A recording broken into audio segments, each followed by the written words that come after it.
Bonjour et bienvenue ici, donc les rendez-vous économiques chez Cultivons les Cailloux à Ancenis sur le thème de l'économie sociale et solidaire. Je reçois aujourd'hui Aurélie Olivier. Bonjour Aurélie. Salut Philippe. Est-ce que tu peux nous parler un peu de ton activité en quelques mots? Oui, alors en quelques mots, bonjour Aurélie Olivier. Je suis coach de vie sentimentale. J'aide les gens à cultiver en fait l'amour comme un art qu'on cultive au fond de soi pour apprendre à s'aimer et être à fond dans ce qu'on a à faire et ainsi rayonner, développer sa séduction naturelle.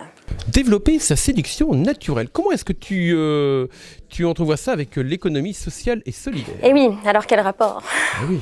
Je participe à pouvoir résoudre, en tout cas par l'action des gens, à la base eux-mêmes, des problématiques, qu'on soit célibataire ou en couple d'ailleurs. Et l'idée vraiment, par la suite, c'est vraiment de créer un projet, alors en partenariat peut-être, mais associatif, pouvoir en fait faire bénéficier des personnes vraiment dans le besoin, qui veulent pouvoir en fait avoir des outils concrets pour leur vie personnelle. Parce qu'en fait, c'est vraiment un sujet sérieux dans la mesure où c'est pas négligé lorsqu'on a tous les domaines de vie sont en interaction. Et lorsqu'on se retrouve avec des soucis financiers, bien souvent le couple aussi, la vie personnelle est impactée, etc. Et donc pouvoir offrir un service, on va dire solidaire, social et solidaire, à ce niveau-là de quelques heures par semaine, par exemple, eh bien, permettrait de donner une dimension à Art & Love, cette dimension d'économie sociale et solidaire vraiment importante, parce que si chacun doit se donner la chance en investissant sur sa réussite, voilà, pour certaines personnes, c'est quand même compliqué. Et voilà, donc ça serait un axe de développement, en tout cas en parallèle. D'accord, un axe de développement. Tu aurais une histoire à nous raconter? Peut-être que tu as déjà pu faire ça? Alors, je l'ai fait dans un autre contexte, puisque il y a 8 ans de ça, donc j'ai eu un cancer, voilà.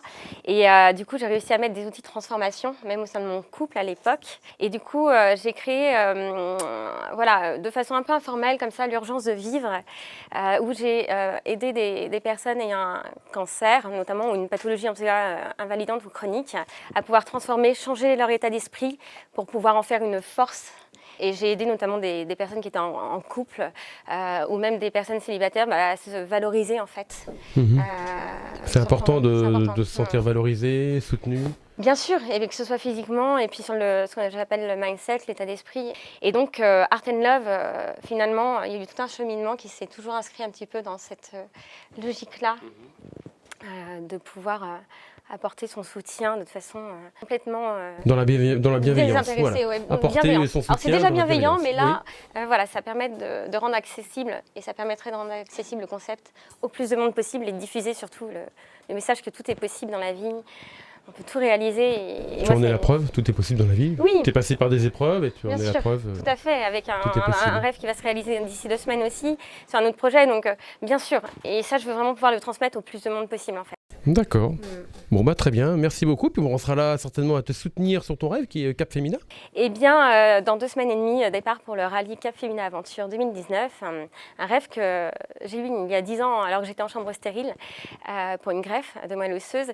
Et du coup, voilà, aujourd'hui les fonds sont récoltés. Nous partons dans 2 semaines et demie avec ma coéquipière suisse. Et ça renforce encore plus, mais vraiment plus ma certitude que si vous avez une vision, si vous avez vraiment envie de... Je suis partie parfois comme je dis souvent, d'un confiance en moi bas. Et le fait d'avoir fait un travail sur moi, d'avoir une vision sur mes rêves, sur ce que j'avais envie d'accomplir, que ce soit dans le pro ou le perso, et bien aujourd'hui, ça se réalise. Et moi, c'est vraiment le message que je veux, comme je vous disais, pouvoir diffuser. Ok, c'est bien noté. Merci beaucoup Aurélie. Si.